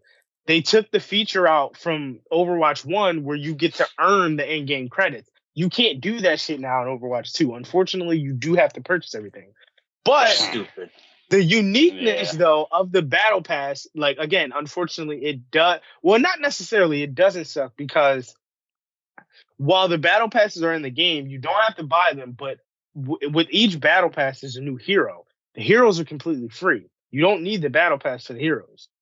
So it's not like you're missing out on the game because, like, whatever heroes that are coming out, they're included with the Battle Pass, but they're free also. Yeah, do you have to work to? Do you have to work to? So you have to progress through the Battle Pass to get to that point to where the character's free. Does that suck? Does it suck? Absolutely. But at the same time, multiplayer games are competitive. Most of the time, if you play them, you're investing time in it. So, like, if you're playing Overwatch, you're probably playing it enough to where you will eventually unlock that character. Now, to his point, Street Fighter V has something similar where you could buy the characters with in-game fight money or real money. And I was playing Street Fighter V so much to the point that by the time the next character came out, I already had enough fight money to buy the next character. So he's right on that to an extent. Like, I don't think it ruins it, but It I sucks. would Don't say get me ruin wrong. it, but it still hurts it. It shouldn't exist. It shouldn't have to exist in the first place. Like look at Halo Infinite. Listen, I'll say this though. I'd rather have battle passes and in-game cosmetics opposed to a fucking $50 to $60 season pass like back in the day. Fuck that, bro. I would prefer. I prefer what we had back in the day, where all you had to do was beat the game and then you would unlock everything. So Alex, let me ask you this then, right? Let me ask you this. So if we take it back to Black Ops, right, and then we take it back to one of the early map packs, Annihilation, right? That shit was like $50 fucking dollars. So you're telling me you'd rather have that than opposed to today, where they give you the multiplayer map, but they ask you at a hefty cost for a battle pass. So you're not only are you're getting these maps that you would have to pay for free. We don't live in a world where those are our only options. We shouldn't have to settle for that one because this one's worse. They should be able to give us a system like no. I know. I'm a consumer. I agree with you. Like none of it should be in the game, but that's just not what we are, though. Like that's what we should be. That's what I'm advocating for. Guys, we should not have to deal with this.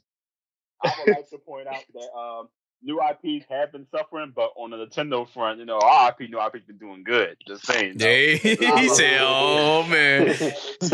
Hold on. Hold on. Wait. Nah, that's cap. That came out on the Wii U, and the Wii U was that's not. That's not true either. But the thing is, the Wii U itself was a flop. Yeah. So that you had no choice but to see, we had nothing else on the Wii U. So, hold on. Like the Wii U, the Wii U was a Nintendo flop as a whole. The Wii U was like, oh my lord. All right, wait. So my thing is like I will agree to an extent. Most of the games that drop on Switch are successful. But which one of these games are we talking about are new IPs? Because Bayonetta does not count. Okay, no, that's fair. I mean, Bayonetta does not count. But I'm talking about Triangle Strategy that recently came out. That was a new IP, born on the Switch. They're pretty damn good. Live Alive came out. That was a new IP, born on the Switch. They're pretty good. Are these AAA games too? Or is it a mixture between both? It's a mixture between both. So they're both my Square Enix. Like, so we can't throw indies and AA games. Because like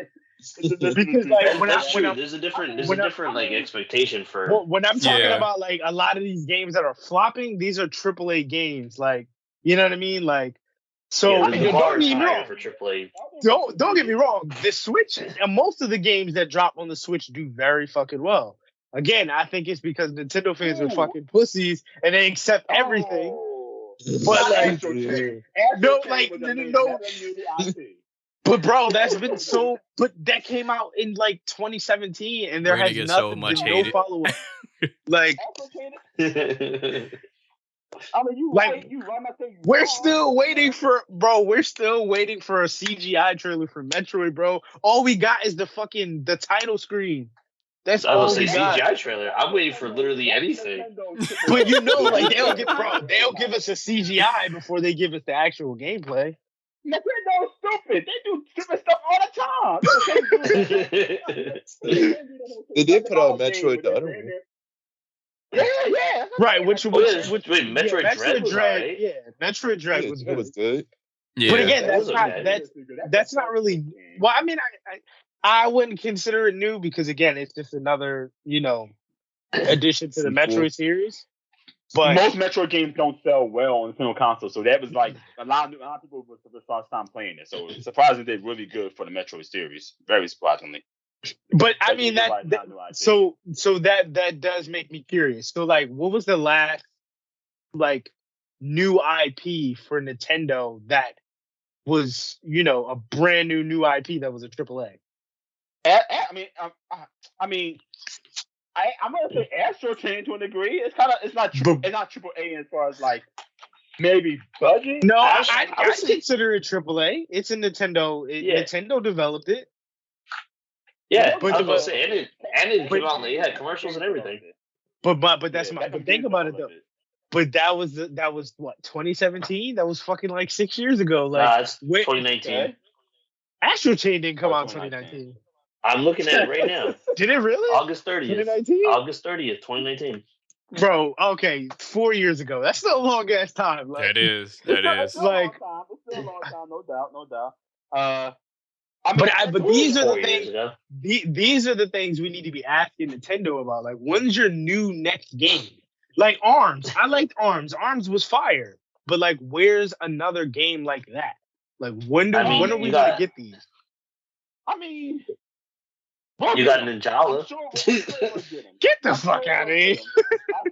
I sure will get them. It's just that, they're doing what works right now. What works right now with supplying people with half-baked Mario sports games and, the occasional Zelda here and there. You know what I mean? We'll get a new IP.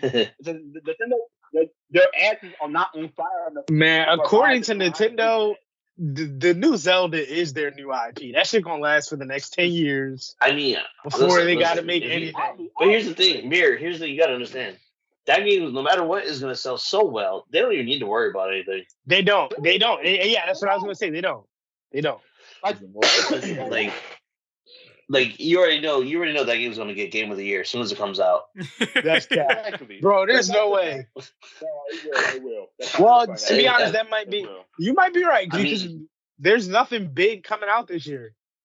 I mean, outside of what we already have, but what was the last one called? What was the last Zelda game called? Breath of the Wild. It was- Breath of the Wild. yeah, Breath of the Wild. That's what it was. I And forgot. that beat Horizon Zero Dawn. It beat Horizon. It beat the new Mario game. It beat a lot of heavy contenders that year. I mean, did it deserve it? For me, No, because it's kind of a terrible Zelda game. Good open world game, just kind of like a mid Zelda game. It's just not. Yeah. It could be done better. Yeah. No, that's how it is. You just know when a game's going to win Game of the Year. You just know what it is. I was surprised. Elden Ring, that's a new IP, kind of. It's still a Souls game at heart, but it's succeeded. every Souls game is the same thing. Oh. We'll leave that. We'll leave Don. I mean, I cannot stand those games. They're all the same. Don. Wait, Y'all a bunch of masochists. Wait, Alex, you didn't play Elden Ring? No, I'm not touching Elden Ring. You can say Bro. It's the same. I played all of them already. If you played Dark Souls, you played every single one. Now we need. That's not true, Bloodborne. bro. Now we need to do a whole episode. You played Demon Souls. You That's played not Dark true. Souls. That is not true. Everything that's from Software. Do they all follow the same rubric on paper? Yes. But Yes. they're not the same. They're not the same. Same thing. Different coat of paint. Same thing. I played Dark Souls and Sekiro. definitely. Sekiro is pretty much a different game out of all. Yeah, it is. Yeah, Same thing. But like the Souls, when Software makes like a new Souls game, new Souls IP or whatever, let me call it Souls IP. Those are successful. I mean, their fan base are like, I don't know. I think it's going to be The fan bases are a bunch of masochists. Yeah, The fan bases are a bunch of people like to torture themselves. That's what they are. Oh, Alex. They're going to buy it. No, that's Bro, just to not be the honest, case. bro, Alex, I think you should go back and play Elden Ring because that's. I really shouldn't. I really shouldn't play it. I like my TV not having a hole through it. I really should. I played what? And I played an hour of Bloodborne. And I was like, I'm never touching these scenes ever again. That's another one. Really? Bloodborne is completely different from all of them.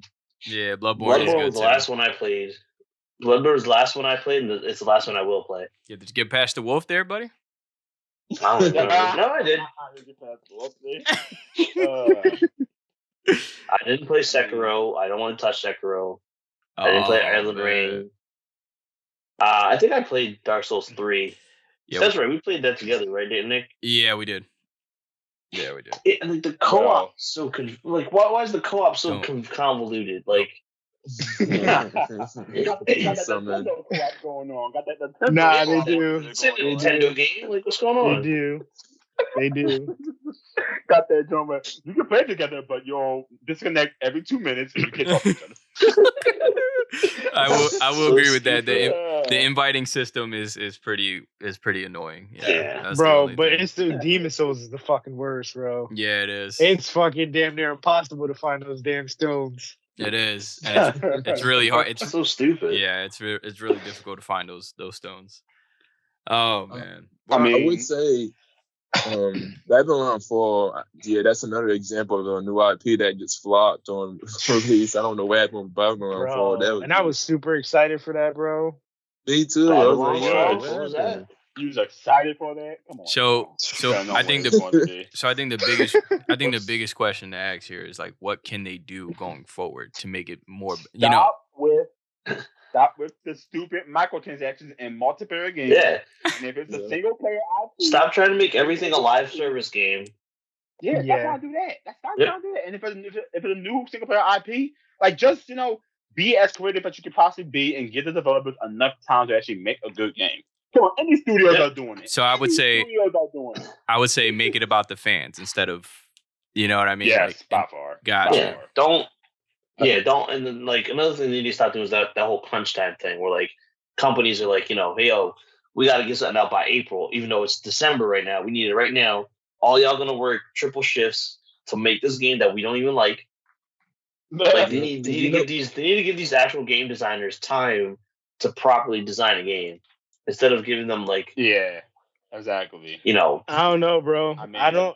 Part of it, I don't think it's all. I don't know if it's the publisher because, like I said, like mind you, these games are being developed for fucking years before they're even announced for trailers. Gotham Knights got delayed like fucking twice. The shit was announced to us in like 2019.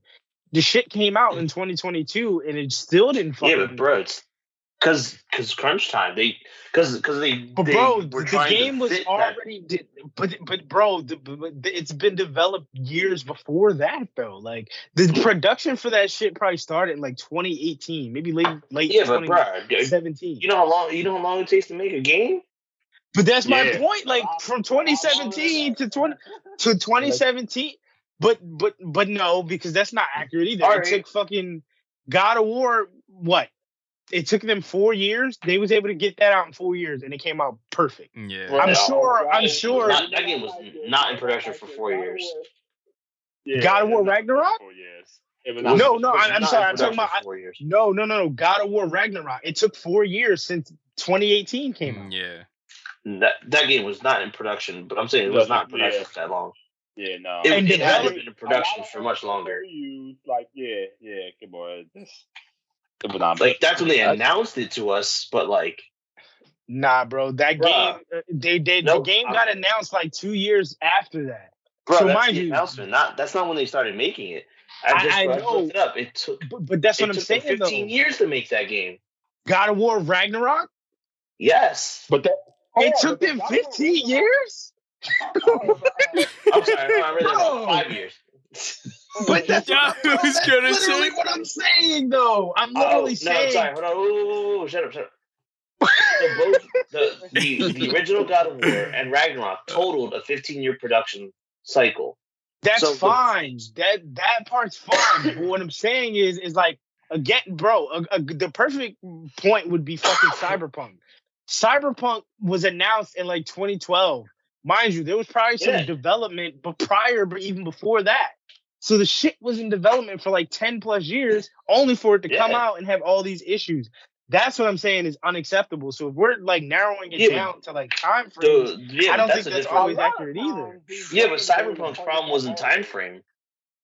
Cyberpunk's problem was that the leads they were trying to push the PC version exclusively first. Yeah, that's a lot. But bro, it still doesn't make up the excuse for why the console version sucks. It shit was in development for 10 years. That's the problem. The console version was not in development at the same time as the PC version. That's why the console version sucked. Bro, regardless, 10 years is a long ass fucking time. You're not telling me that shit should have not been ready. You make me a game. Make me a game right now, Mir. You make me a video game. You got 5 years to make me a video game. Guys, I like to call this the 2020 effect. I call this the 2020 effect. I bet you fucking Spider-Man 2 is gonna come out and that shit's gonna be fucking great. And we're not about to sit up here and act like Spider-Man 2. No, Spider-Man 2 didn't get delayed. Yeah, because wasn't it initially supposed to come out last year? No, it was announced last year. No, Don. I think you're confusing it with the movie. Maybe. No, because I remember like in 2021 they said it's supposed to come out in 2022, the end of 2022. It was. It got announced at that time. Yeah, it's expected this year. I don't remember any delays for. I think you're thinking of Miles Morales, which is like Spider-Man 1.5. Which I'm sure, like, again, because Spider-Man came out in 2018, they didn't start production immediately after that. You know, it's 5 years within that time. Like, it's not that much they have to build off of anyway. The same thing with God of War Ragnarok. God of War 2018 built that foundation, so it doesn't need to take them 7, 8, 9 years to make a sequel. We use a lot of assets as well. Like, there's not much different. There's not much difference from God of War 2018. But either way, like, mind you, again, all these new IPs we've been getting, they've been spiritual successors. They've been influenced by other things. So if you're telling me you need to make a fucking open world game, it shouldn't take you 10 fucking years to do that. You're right. I mean, it shouldn't take 10 years to do that. I'm not a game designer. I can't tell you how long it should take a game to make. It depends upon how much money the publisher is willing to throw at the developer. Let's say financial things. Yeah. And then that as well. And not only that, it depends on, like, for example, Smash 4 on the Wii U, like, he started developing that game, like, literally the day, Iwata announced it. Because apparently Iwata announced it, like, during the press conference, and the fucking creator of Smash didn't even know, like, I'm supposed to be making that? I'm supposed to know. Like, that's wild. I would be pissed. Oh, man. If my boss is like, yeah, he's going to make this game, I'll be like, what? Like, well, I know, right?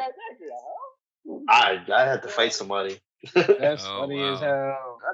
Just be honest with the new IPs, basically, man. Stop all the little gotcha microtransactions with the multiplayer ones. And for the single player ones, make it a passion project and stop having. Yeah, just let the actual game designers take care of the game and don't worry about these dang release dates. Or they can stop trying to compete with. Actually target the platform as well. And they need to stop trying to, like, copying these damn live service games like Fortnite and stuff like that. There's too many battle royale games. Stop trying to do that. Dude, remember when every other game was a battle royale? Well, I think that shit ended now. I think that shit's I think the battle royale trend has definitely died out. All right, I like all this.